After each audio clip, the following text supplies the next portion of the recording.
This week's article is actually in Vogue magazine. Now, I know what you're thinking. What on earth can Vogue magazine possibly be saying in the people leadership and HR space? But you'd be surprised. So, there's actually an awesome article that was in regards to burnout. And in this article, it really addressed all of the same topics that as HR professionals we're talking about on a regular basis. So I wanted to kind of put this out there for the team, for Devin, for Joey, for you to talk a little bit about what what do you think people leaders and HR professionals can do to help manage burnout, and just your general thoughts on the article. I'll let our guest go first. Yes, absolutely. I have a lot of feelings about burnout. I think we all do after 2 years being in a pandemic.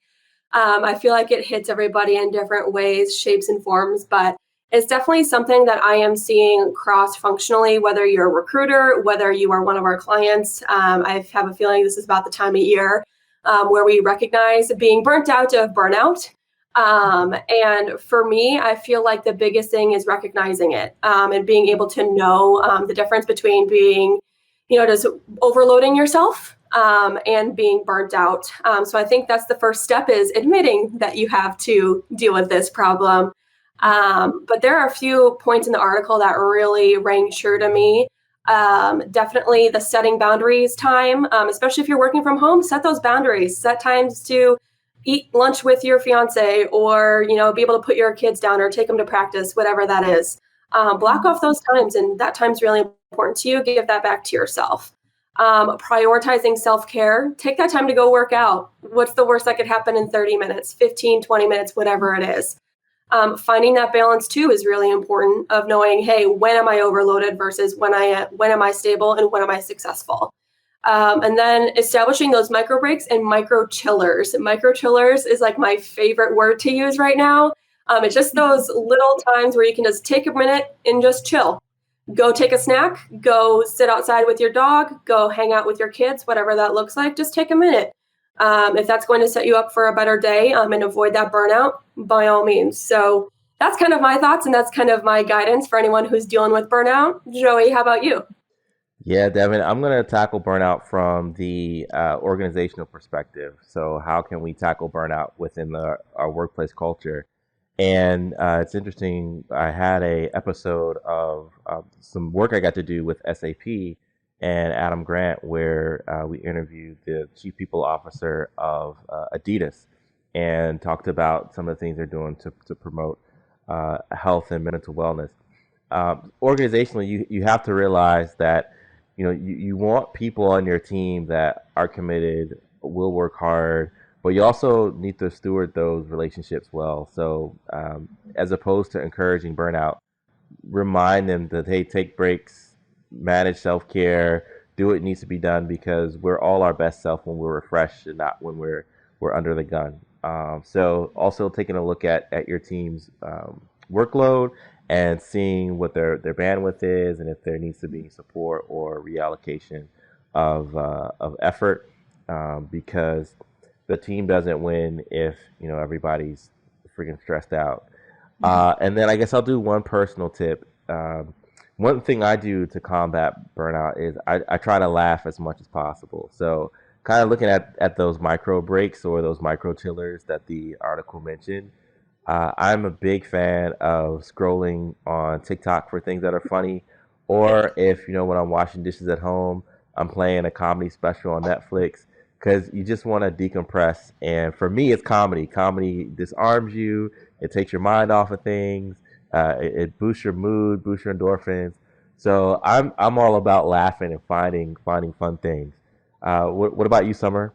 I think these are all great tips. Devin, you brought up so many great things that employees can do. And Joy, I love the examples that you shared. I'd love to talk a little bit about what companies or managers can do to help support their team members. And this would really be applicable if they're a remote or an in office employee. And I think these are aligned with many of the strategies that we work with our clients on. And I'd say the first one would be ensuring that the company's time off policies are easy for the employees to use. Meaning, if you have a sick policy, then perhaps we consider changing it to a wellness policy, so that if employees just really need that break that day, and maybe they don't meet the policy for being sick or having an appointment, that they're still encouraged to take the time that they need to have that break that they need to show up as their best self. And along with that, I think that it's really important for leaders to set that example. So what that means is that if you're encouraging your team members to take their vacation, that leaders are doing that as well and truly breaking away, not a leader who is on vacation but still emailing, because they're setting the example that that's the type of behavior that's expected. So I think that's my first tip. And one of my favorite go-tos for just about anything in regards to building relations with team members and helping them help supporting what I call like the whole person, not just them as a worker, is setting up a time to meet with your team outside of a regular check-in and one-on-one, and literally just ask them, Devin, how are you doing? And just let the employee talk. And if they start talking about work, that's great. But if they start talking about things they have going on at home or anything else in their life, it's a great opportunity to truly understand what they need.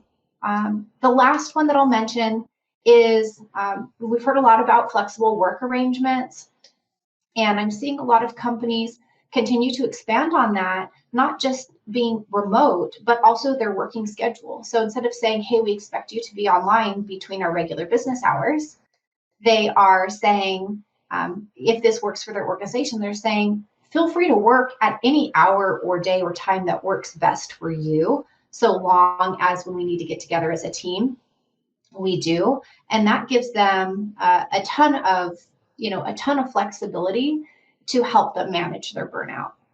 Yeah. Yes. Summer, you mentioned something that I think people get intimidated by, and maybe that's a reason why it's not happening, is being intimidated by hearing someone else's story or hearing someone else's life and some of the stresses that they may be experiencing. Everyone doesn't go to school to be a therapist. We're not all Dr. Phil or Iyanla or whoever it is, that you look up to in the celebrity therapist world. But what are some things that work for you? And Devin, if you have some things you want to share too, what are some practical tips that we could share with the audience of like how to be a good active listener and how to engage when someone may say, hey, I'm not feeling too great because my cat just passed away, or I'm not feeling too great because my daughter found out that she has a really bad health issue. What are some things that people can take from this podcast to help them in those moments and create more of those moments where people feel comfortable talking with them?